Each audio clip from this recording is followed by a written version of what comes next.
सभी का स्वागत है हमारे चैनल में फियर इज बैक। तो दोस्तों चलिए चलते हैं आज की कहानी की ओर। आज की कहानी हमें मिंटू सिंह ने भेजी है जो कि यूपी के रहने वाले हैं। तो आइए इस कहानी को जानते हैं। गुजरात के एक एटीएम में काम करने वाले जितेंद्र के साथ एक घटना घटी जो कि मध्यम वर्ग के इंसान थे। वो ना बहुत हाई फाई सोसाइटी के थे, ना ही बहुत ही गरीब। बस किसी तरह उनका जीवन का गुजारा चल जाता था। इतना वो कमा लेते थे। उनकी शादी करीब 4 साल हो चुके थे। उन्हें एक बेटा भी था। वैसे तो जितेंद्र बहुत ज़्यादा पूजा पाठ नहीं करते थे, या यूँ कहा जाए कि बहुत ज़्यादा इन चीज़ों में उनकी आस्था नहीं थी।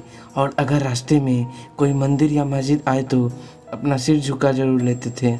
जितेंद्र की नौकरी का समय दिन में लगभग 9 घंटा का था, पर एटीएम मशीन का फॉल्ट आने पर उन्हें रात के किसी भी वक्त सर्विस देने जाना पड़ता था। अपने इस काम के चलते वह एक रात अपने बाइक से जा रहे थे।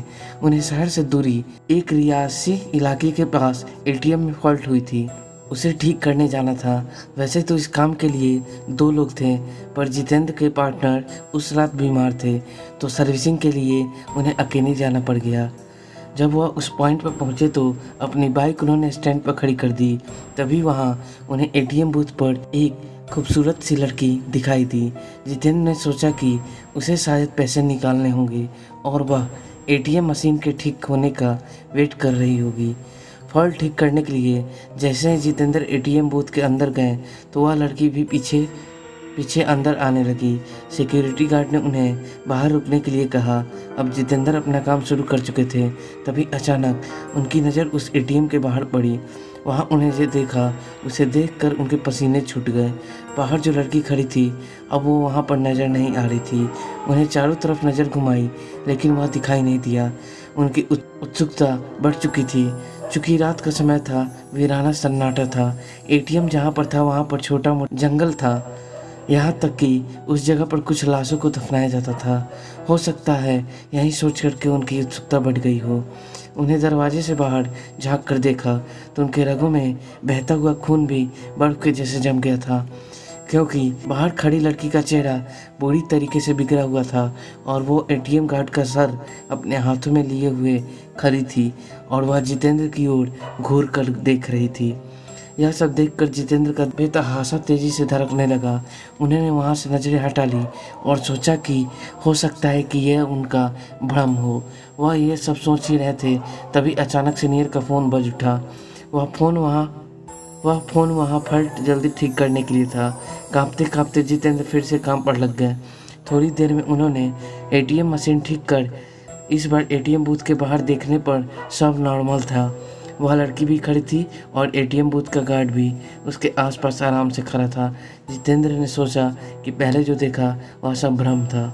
वह काम निपटा कर सीधी अपनी बाइक की ओर दौड़ा और जाने से पहले उसने एक बार फिर से एटीएम बूथ पर नज़र डाली। तब एक बार फिर से उसका दिल दहल गया। एक बार फिर बाहर खड़ी लड़की एटीएम गार्ड का सर अपने हाथों में लिए हुए खड़ी थी। इस भयानक नज़ारे को देखते हुए जितेंद्र बुरी तरह डर गए और वहाँ से भाग निकले। अचानक बाइक खराब हो गई। एक बरगद के पेड़ के पास जाकर जितेंद्र को यकीन नहीं हो रहा था कि उनके साथ यह सब सचमुच हो रहा है। उन्होंने नज़र उठाई तो बरगद की शाखा से झूलती हुई एक आकृति उन्हें नज़र आई। उसके हाथों में एक आदमी का सर था और वो अजीब गड़गड़ाहट भरी आवाज़ में कुछ बोल रही थी। जितेंद्र यह सब देखकर वहीं जम गए।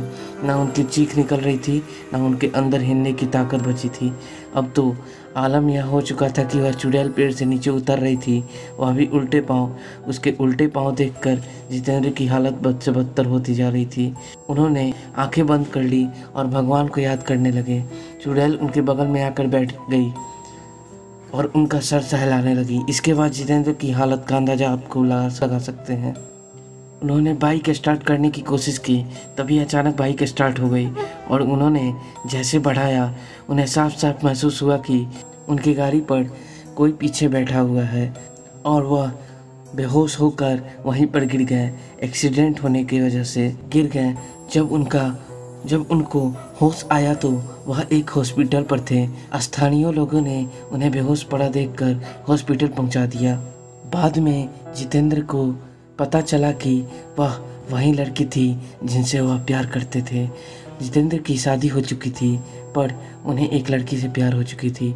इसी वजह से जितेंद्र उस लड़की को छोड़ दिए और वह लड़की उस सदमे को बर्दाश्त नहीं कर पाई और उसी पेड़ के नीचे अपनी जान दे दी। लेकिन वह लड़की जितेंद्र को मार न सकी क्योंकि प्यार अभी भी बाकी था। जितेंद्र अब पछतावा कर रहे थे, लेकिन दोस्तों गलती करने के बाद पछताने का कोई मतलब नहीं है, इसलिए इस तरीके की गलती ज़िंदगी में कभी मत करिए और ना ही कभी किसी को करने दीजिए। तो दोस्तों यह थी मिंटू कुमार की भेजी हुई, मिंटू जी के द्वारा भेजी हुई एक सच्ची घटना। अब हम फिर मिलते हैं अपनी एक अगली सच्ची घटना के साथ। धन्यवाद।